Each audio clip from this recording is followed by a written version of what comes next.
우리가 이제 올해 들어서 사무엘상 그리고 하 말씀을 묵상을 했습니다. 그리고 이제 6월 들어서 이제 신약의 말씀, 디도서 말씀을 이제 우리 지난 1일부터 어제까지 큐티 말씀으로 묵상을 한 줄 압니다.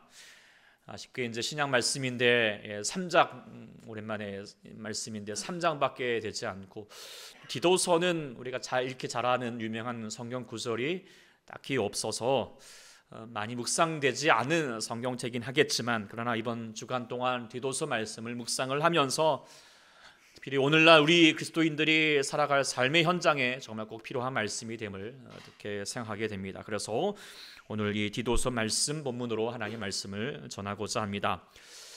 디도서는 사도 바울이 디도에게 전한 편지입니다. 이 디도는 사도 바울이 계속 선교 여행을 할 때 같이 동참했던 사람이고, 또한 누구보다도 어려우고 힘들 때 사도 바울에게 힘이 되었던 존재입니다. 그래서 오늘 1장 4절에도 말하기를 나의 참 아들 된 디도라고 그렇게 명칭할 뿐만 아니라, 고린도후서 8장 23절에는 디도로 말하면 나의 동료요 너희를 위한 나의 동역자요 우리 형제들로 말하면 여러 교회의 사자들이요 그리스도의 영광이라 라고까지 할 정도로 우리 바울에게뿐만 아니라 그리고 그리스도에게 하나님께 참 영광이 되는 귀한 믿음의 사람이 없음을 우리가 생각하게 됩니다.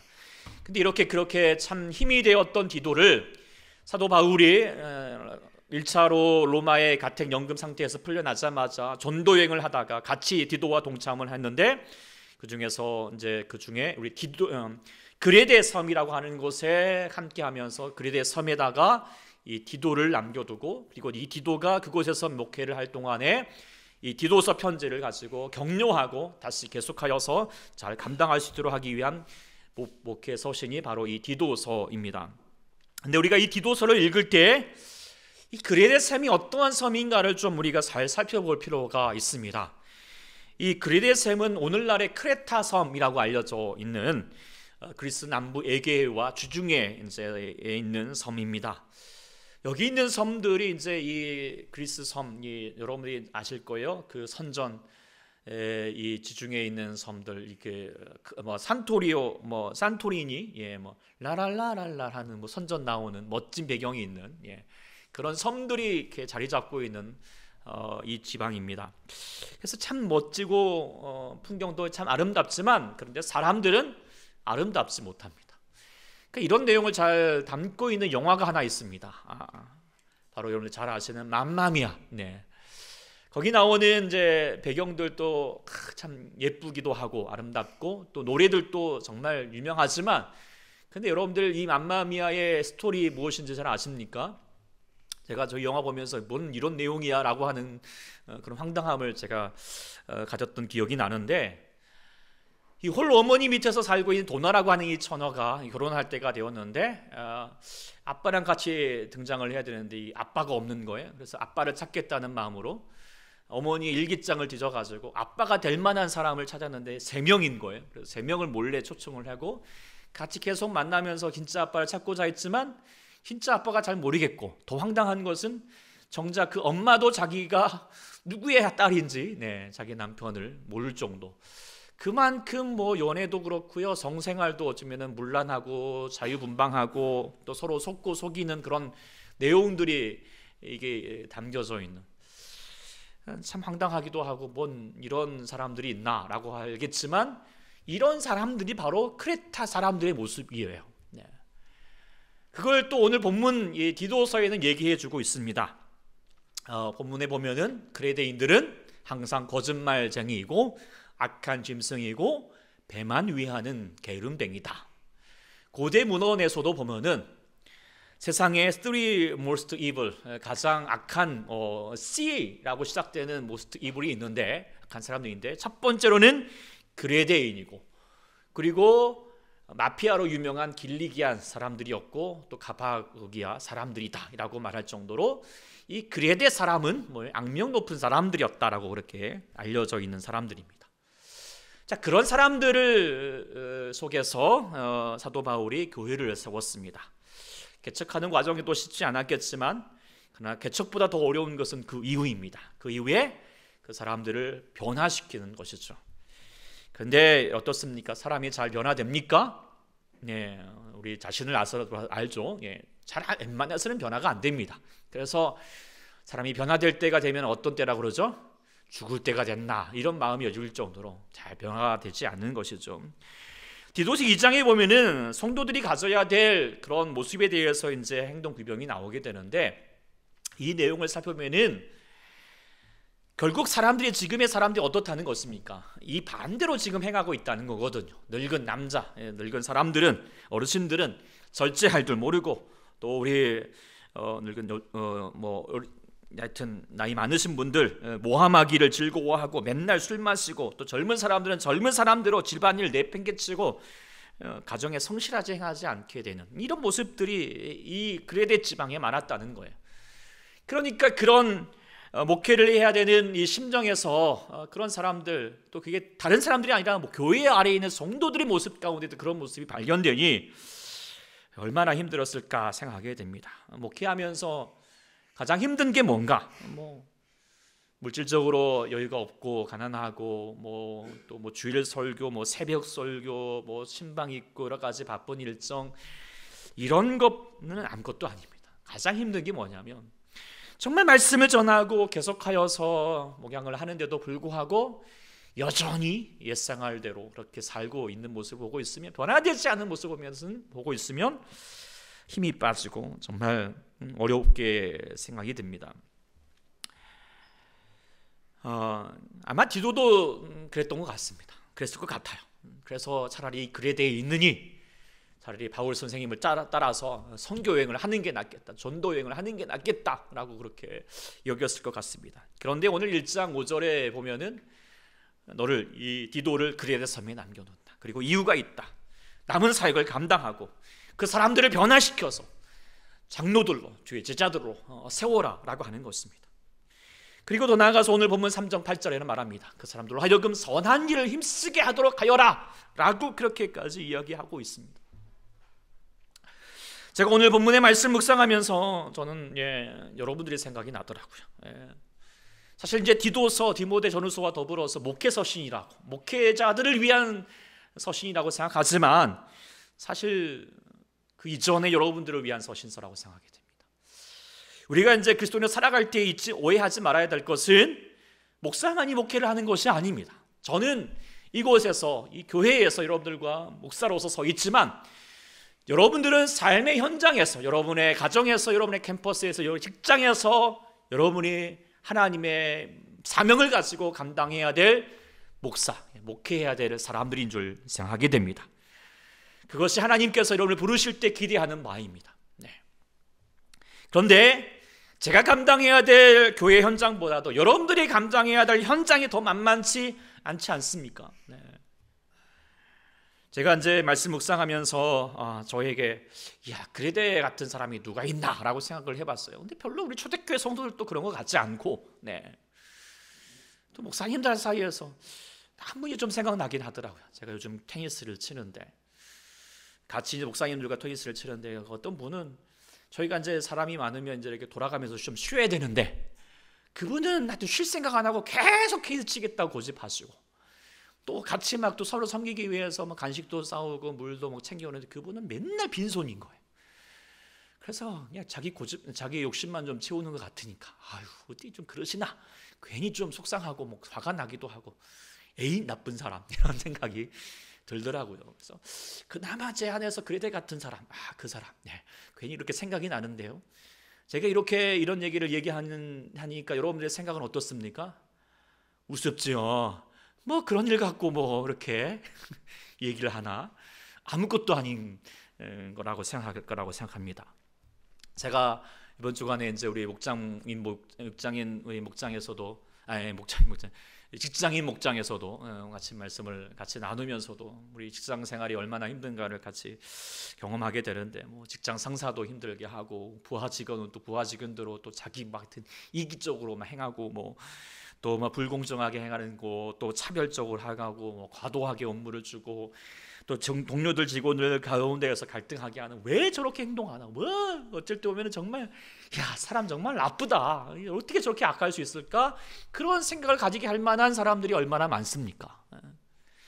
그런데 그래서 여러분들 뭐 직장만 그렇습니까? 우리가 때로는 우리 가정 안에서도, 때로는 우리가 뭐 시댁들 또 형제들 뭐 사람들 만난 사이 가운데 그런 그레데 사람 같은 거짓되고 게으름뱅이 하면서 자기 배만 채우고자 하는 욕심을 뿌리고 있는 사람들 많다는 것입니다.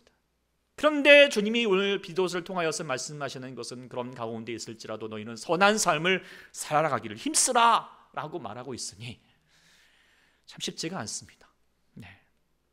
선하게 행동하고 정직하게 하고 그들을 섬기는 삶을 살게 하고 믿는 자의 모범을 배우는, 모범이 행하는 그런 삶을 산다는 것은 인간적으로 보면 거의 불가능에 가깝지 않을까라고 생각할 수도 있을 것 같습니다. 그런데 디도서 말씀을 비로소 다시 권유하게 되는 것은 여러분의 처한 삶의 현장이 그레데처럼 여길지라도, 그렇게 악한 자가 많을지라도, 그러나 여러분들은 선한 일을 힘쓰는 자가 되어야 합니다. 하나님께서 여러분들 그곳에 남겨진 이유가 있습니다. 여러분의 가정에, 여러분의 그 사람들 가운데 그레데처럼 악할지라도 그러나 그 사람들 가운데 여러분을 머물게 하신 이유가 있습니다. 그것은 하나님께서 여러분을 통하여서 주의 복음을 전하게 하시고 그 사람들을 하나님의 사람으로 변화시켜야 될 사명이 있다는 것입니다. 아유, 목사님 정말 뭐 현실을 모르는 소리 하지 마십시오. 지금 정말 세상이 만만치가 않습니다. 그 사람들요 귀 하나 듣지도 않습니다. 그리고 지금 복음을 전한다고 그래서요 사람들이 비웃습니다. 아유, 지금 내 신앙 지키기도 힘든데 어떻게 복음으로 사람을 전합니까? 그렇게 반문할 수 있습니다. 저도 이해하고요. 저도 이렇게 말씀드리는 게 좀 때로는 좀 민망할 수도 있겠지만 그래도 하나님 말씀을 힘입어서 여러분들 가운데 권유할 수 있게 됩니다. 악할지라도 선한 일에 힘쓰십시오.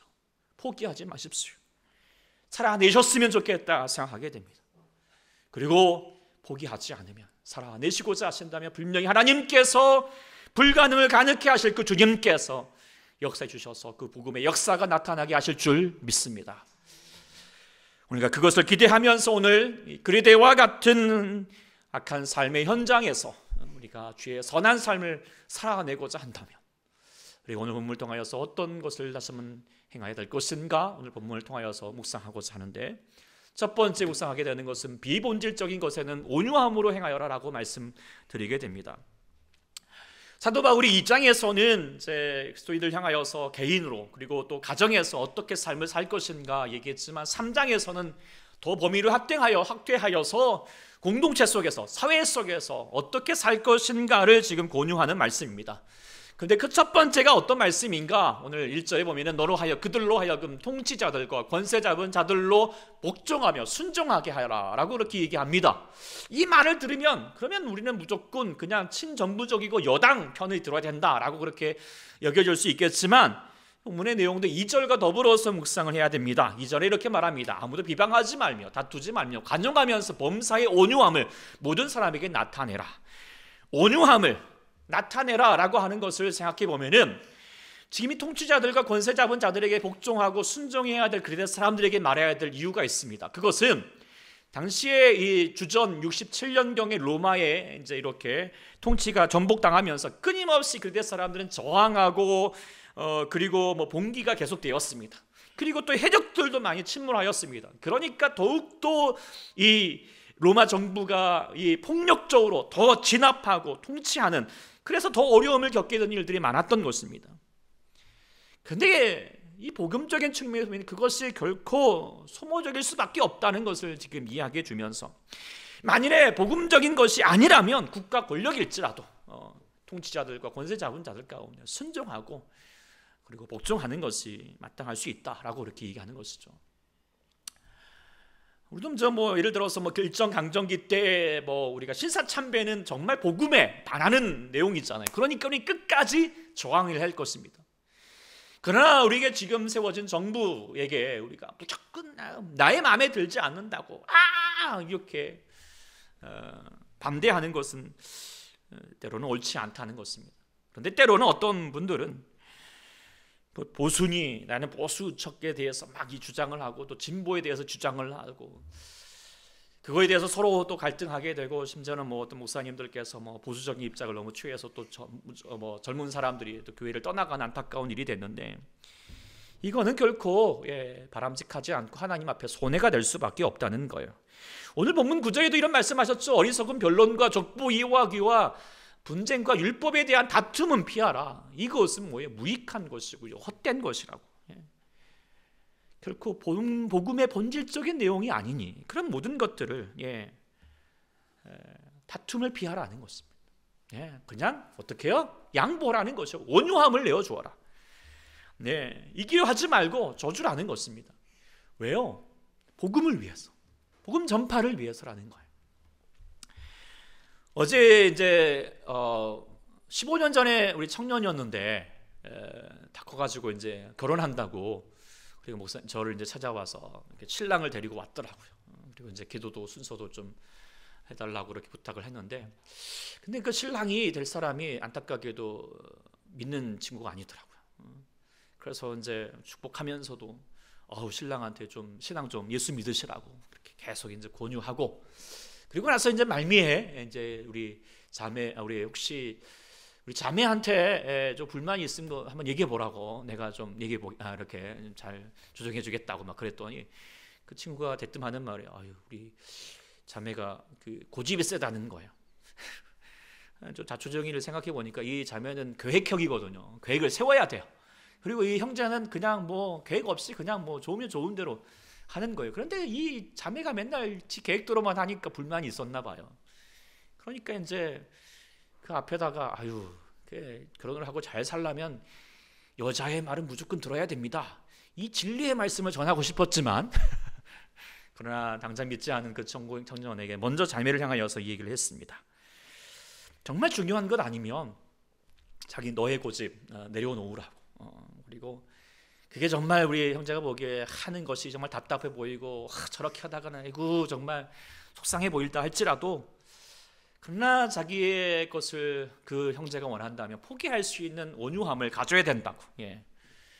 그게 그리스도인이라고 라고 그렇게 권유했습니다. 근데 그렇게 얘기하게 되는 것은 뭐냐면, 그것은 바로 아직 그 형제가 믿지 않기 때문에, 그리고 복음으로 하나 될 수 있기 위해서 오늘 본문에 분명히 얘기했습니다. 준비하여라. 선한 일을 할 수 있는 준비가 되도록 하기 위해서는 뭐 어떻게 해야 됩니까? 먼저 온유한 마음을 가져야 된다라고 하는 것을 이야기하는 것입니다. 여러분들 어떻습니까? 가정에서 여러분의 사람들 사이에서 막 고집 부리고 막 속상하게 하고 마음에 들지 않는 사람에게 어떻게 행하십니까? 저도 끝까지 고집하고 난 절대 안 줘, 이렇게 하는 마음 갖지 않기를 소망합니다.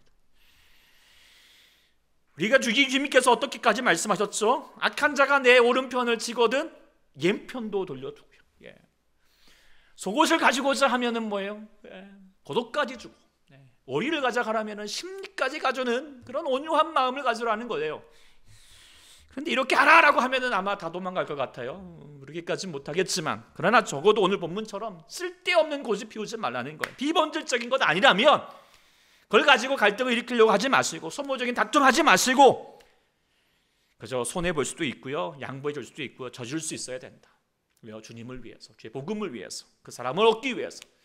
그래야지, 그렇게 해야지, 먼저 그렇게 할 수 있을 때 그레데 같은 그런 악한 사람들 속에서 하나님 앞에 나올 수 있는 첫 번째 준비 작업이 될 수 있다라고 하는 것을 이야기해 주고 있습니다. 사랑하는 여러분에게도 그 온유함을 가질 수 있는 심령이 될 수 있기를 축복합니다. 두 번째로는 오늘 본문을 통하여서 생각하게 되는 것은 똑같은 죄인이다라고 하는 겸손함을 가지라는 것입니다. 오늘 이제 3절에 보면은 우리가 이제 비방하고 막 다투고 지고 싶지 않을 때 다시 우리가 상기시켜야 될, 우리가 잊지 말아야 될 것들을 상기시켜주고 있는데, 그것은 뭐냐? 우리도 전에는 어떤 사람이냐? 어리석은 자였고요, 순종하지 않은 자였고요, 속은 자였고요, 여러 가지 정욕과 행락에 종노릇한 자였고, 악독과 투기를 일삼는 자요, 가증스러운 자요, 피차 미워하는 자였다라고 그렇게 얘기를 하고 있습니다. 우리가 하나님의 은혜로 거듭나고, 그래서 이제는 우리가 옛사람이 죽고 새 사람으로 이제 조금씩 변화되어 가고 있는데, 근데 그 모든 것도요, 우리의 노력이 아니고요, 오직 하나님의 은혜입니다. 그러나 우리는 다 뭐예요? 원래는 어떤 사람이었어요? 다 어리석은 자, 순종하지 않은 죄인이었다는 거예요. 그런데 우리가 조금 뭔가 좀 되어 가니까 뭐가 내가 이룬 것이냐 착각할 때가 많은데요, 성경은 분명히 다시 더 얘기합니다. 그래도 우리는 다 그 가운데서 우리 육체의 욕심을 따라서 지니면서 육체와 마음이 원하는 것을 하여서 다른 사람과 같이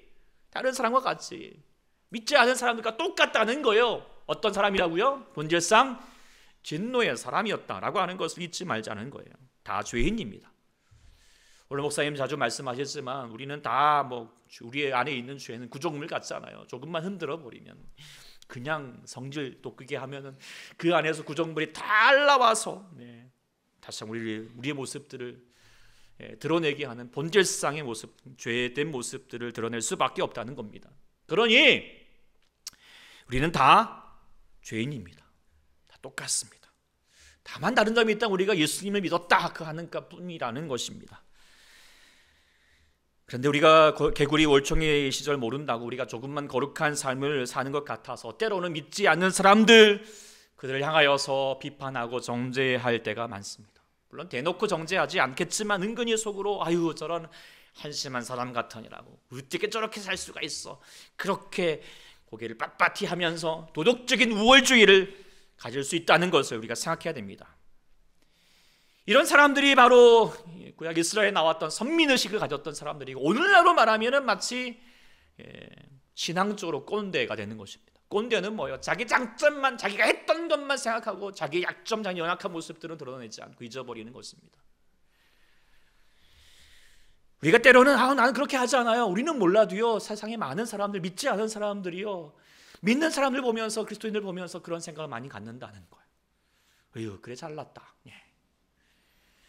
빈정상해하고 그러면서 기분 나빠하면서, 그래 너희만 잘났나, 그러면서 마음을 확 닫아버리기 쉽게 되는 것입니다. 복음이 안 들어가는 거예요. 그렇게 해선 그들을 변화시킬 수가 없습니다. 예수님께서 이 땅에 계시는 동안에 가장 분노했던 대상이 있다면 바리새인과 서기관들이었죠. 그들은 뭐예요? 자기 열심히 있었죠. 성실하게 살고자 했어요. 율법에 강하게 착하게 선하게 살고자 했다는 거예요. 귀한 거죠. 그런데 그것이 올무가 되었어요. 그래, 나는 선하고 너희는 악하다. 그러면서 도덕적, 율법적 우월주의에 빠져가지고 신앙적 꼰대가 되어버린 것이죠. 가르쳐들 뿐이지 배우려 하지 않습니다. 낮추지 않습니다. 늘 항상 높아집니다. 저들과 다르다라고 생각하고 있습니다. 철저히 분리된 삶을 살고자 하는 것입니다. 그런데 우리 주님은 어떻습니까? 우리 주님께서는 세상의 왕 대신 만왕의 왕, 그리고 하나님 가장 높으신 분이심에도 불구하고 자신을 낮추시고 죄인들과 같이 되셨고, 그리고 죄인과 함께 하셨습니다. 죄인과 같이 하셨다라고 하는 것입니다. 왜 그러셨는가? 예수님 말씀하십니다. 인자는 와서 마시고 너희 사람들이 보라 먹기를 탐하고 포도주를 즐기는 사람이고 죄인과 세리와 죄인의 친구로다라고 얘기하는데, 그 다음에 지혜, 그 지혜는 모든 사람의 자녀를 인하여서 옳다함을 얻게 된다. 지혜의 일을 거의 행하였다는 것입니다. 무엇입니까? 하나님께서 세리와 죄인의 친구가 되시는 것은 하나님께서 그 세리와 죄인을 구원하시기 위하여서 지혜롭게 행하기 위함입니다. 그 지혜는 먼저 그들 가운데 친구가 되어갈 때, 함께 해줄 때, 같이 되어갈 때, 그때 그들의 마음이 열게 되고 그 마음 가운데 하나님 말씀이 전해지고 하나님 사랑이 전해질 때 그들이 변화된 삶을 살게 된다라고 하는 것을 아는 그 지혜로 행하셨다는 것을 얘기해 주고 있는 것입니다. 우리도 주의 복음을 전할 때 예수님의 지혜가 필요하게 됩니다. 완벽한 성자에게는 친구가 없다라고 말합니다. 사람은요, 완벽한 사람을 좋아하지 않습니다. 좀 뭔가 좀 부족한 사람에게 끌리는 법이잖아요. 사람은요, 그 사람이 뭔가 좀 나와 다른 줄 알았고 막 그랬는데 알고 보니까 다 똑같다, 나와 똑같다, 그러면 실망하게 되고요. 그런데 뭔가 나와 같은 줄 알았는데 그 사람과 경험하면 경험할수록 뭔가 나와 다르다라고 생각하면 그 사람에게 더 끌리고 그 사람을 더 마음을 주어서 더 배우고 싶은 마음을 가지게 되는 것이 사람의 마음인 것 같습니다. 그래서 가짜는요, 다를 줄 알았는데 다 틀린 거, 다를 줄 알았는데 똑같은 거고요. 진짜는요, 같은 줄 알았는데 어떻게 해요? 다름을 나타내는 것이죠. 그런데 더 못난 사람은 그냥 자기가 그냥 다르다라고 하는 것을 자기가 막 주장하려고 하는 사람이고요. 그러나 정말 신실한 사람은 굳이 주장하지 않더라도 삶으로 통하여서 그 다름이 증명될 수 있는 사람이겠죠. 사랑하는 여러분들은 세상에 살아가면서 이 진짜 그리스도인으로 사셨으면 좋겠다 생각하게 됩니다. 그러기 위해서 먼저 여러분들은 겸손하셔야 합니다. 우리도 다 죄인입니다. 우리 주위에 있는 사람이 부족하고 미련하게 보일지라도 그들 향하여서 비난하기보다도 나도 부족하고 미련한 사람입니다. 그들이 죄 가운데 빠질지라도 못되게 행동할지라도 그래요, 나도 죄인일 수밖에 없는 사람입니다. 나도 똑같은 죄를 지을 수 있는 사람입니다. 그러나 나도 하나님의 은혜로 살고 있습니다. 당신도 하나님의 은혜가 필요합니다. 그렇게 겸손하게 행하여 갈 때, 그리고 그들에게 친구가 되어주시고 그들과 함께 할 때 그 영혼을 얻고 다시 하나님의 나라를 확장해 가게 될 줄 믿습니다. 또 그렇게 우리가 주님 앞에 여자 앞에 늘 항상 똑같은 죄인이다라고 하는 사실로 우리가 겸손하게 행할 수 있는 자가 되어야 하겠습니다. 세 번째로 생각하게 되는 것은 우리가 구원의 은혜를 의지하여서 성령 충만으로 행해야 된다라고 하는 것을 묵상하게 됩니다. 자, 본문 3절에 우리가 다 죄인이다라고 하는 것을 언급했다가 4절부터는 우리가 어떻게 그러면 구원받았느냐라고 하는 것을 상기시켜주고 있는데요. 그 내용을 보고 있으면 철저히 삼위일체 하나님의 주도권으로 행하였다라고 하는 것을 얘기해주고 있습니다. 오늘 삼위일체 주일이고 지난주에도 우리가 삼위일체 성부, 성자, 성령님께서 어떻게 행하시는 것인가 이제 우리의 축도문 인용하여서 제가 더 간단히 말씀을 드렸던 것처럼 여기도 보면 나옵니다.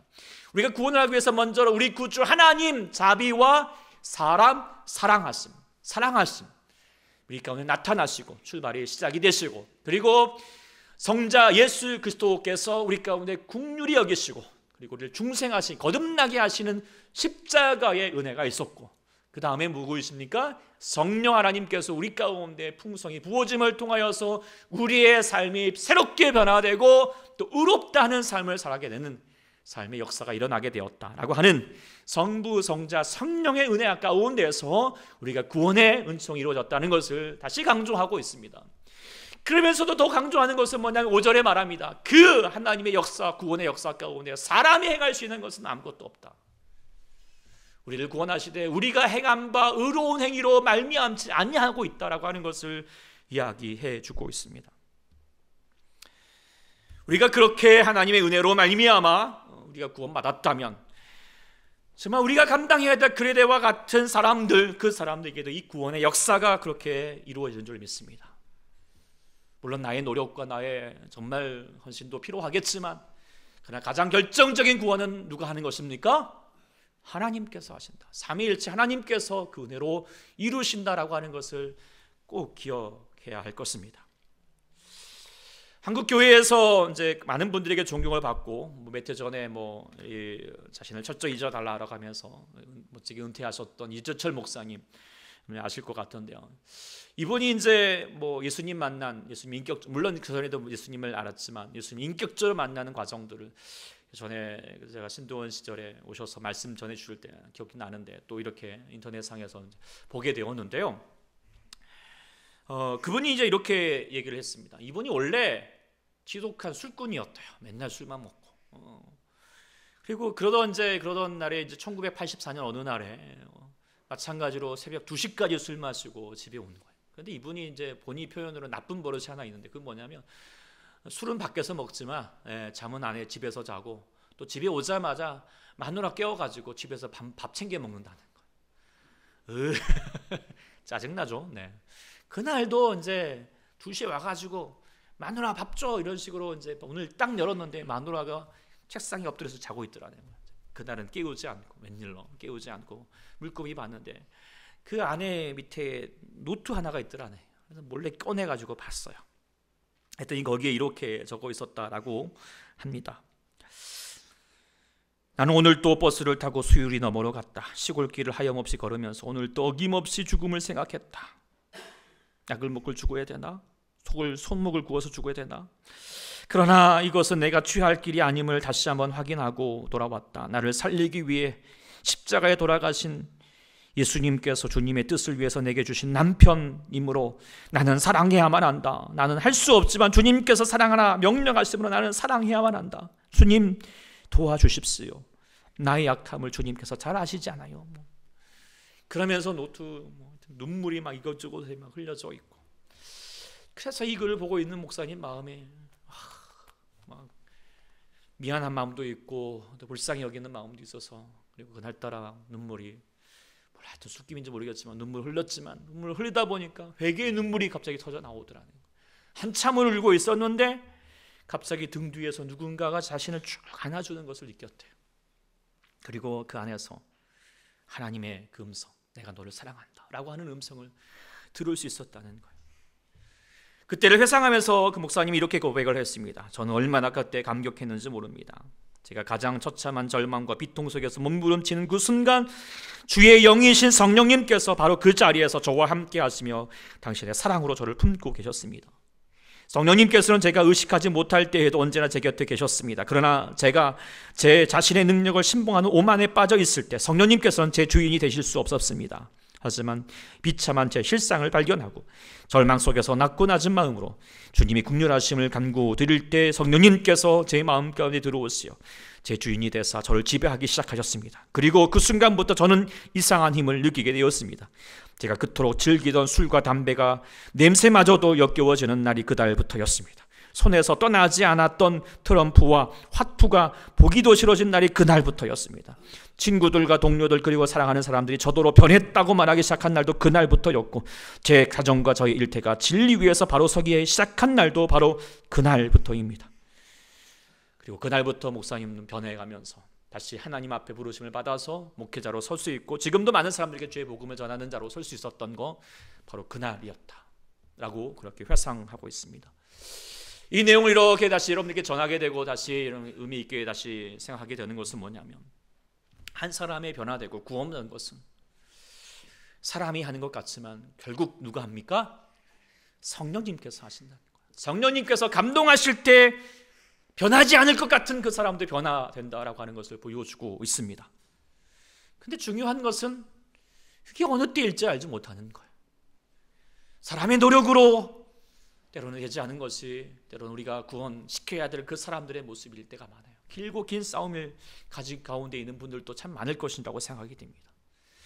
그런데요, 우리가 그 목사님 사모님 그 시간 동안에 정말 힘들고 어려웠지만 끝까지 그래도 포기하고 싶고 정말 때로는 목숨을 내려놓고 싶은 마음까지도 그 어려움이 있었겠지만 그 불구하고 다시 한번 하나님 그 사명을 감당할 수 있던 것은 물론 자신의 의지도 있었겠지만 더 중요한 것은 성령님께서 그 성령 가운데 역사하셨기 때문이라고 생각하게 됩니다. 포기치 않게 하시는 하나님 바라볼 수 있게 하시는 그 역사 때문이라는 것을 생각하게 됩니다. 우리 사랑하는 여러분들에게도 여러분이 거하는 가정에도 물론 이 목사님처럼 막 힘들게 하는 분, 밤중에 새벽에 와가지고 밥 차려 이렇게 하는 분은 없으리라고 생각하지만은 그래도 그에 못지 않은 정말 이구 어떻게 저 인간 저 왼수 내가 못 산다 못 살아 이렇게 얘기하고 싶은 사람 또 아니면 우리 주위에 속에서 어떻게 인간이 저럴 수가 있어 저렇게 나쁜 사람 그래서 그리스도인처럼 정말 포기하고 싶고 아유 안 돼 저 사람들은 안 돼라고 그렇게 말하고 싶은 순간이 있을지라도 그러나 하나님께서는 여러분들 가운데 그곳에 남겨진 이유가 여러분들 가운데 그 사람을 붙여주신 이유가 있다는 것을 깨달을 수 있는 저희가 될 수 있기를 소망합니다. 여러분을 통하여서 그 사람을 변화시키려고 한다는 겁니다. 그런데 잊지 말아십시오. 그것은 우리가 할 수 있는 것이 아니라는 것입니다. 그러나 우리는 끝까지 참고 우리는 그래서 인내하면서 견디시고 그리고 여러분들 주의 성령님을 먼저 의시하십시오. 우리 힘으로 감당할 수 없사오니 성령이 우리 가운데 충만케 하심을 통하여서 내가 끝까지 주의 날에까지 주께서 그 사람 변화시킬 때까지 정말 끝까지 하나님의 삶을 살게 하여 주시고 그리고 주님 때가 될 때 그 사람이 변화되어서 하나님 일하셨음을 증거될 수 있는 그 영광스러움을 살 시간들을 맛볼 수 있기를 소망합니다. 그래서 우리 사랑하는 여러분들 오늘 또 우리가 주의 말씀을 들으신 여러분들 가운데 주위의 사람들 혹시 그레데 사람들 같은 악한 사람들이 있을지라도 버기치 아니하시고 하나님의 선한 일을 넉넉하게 감당할 수 있는 주의 사람들 될 수 있기를 간절히 축원합니다.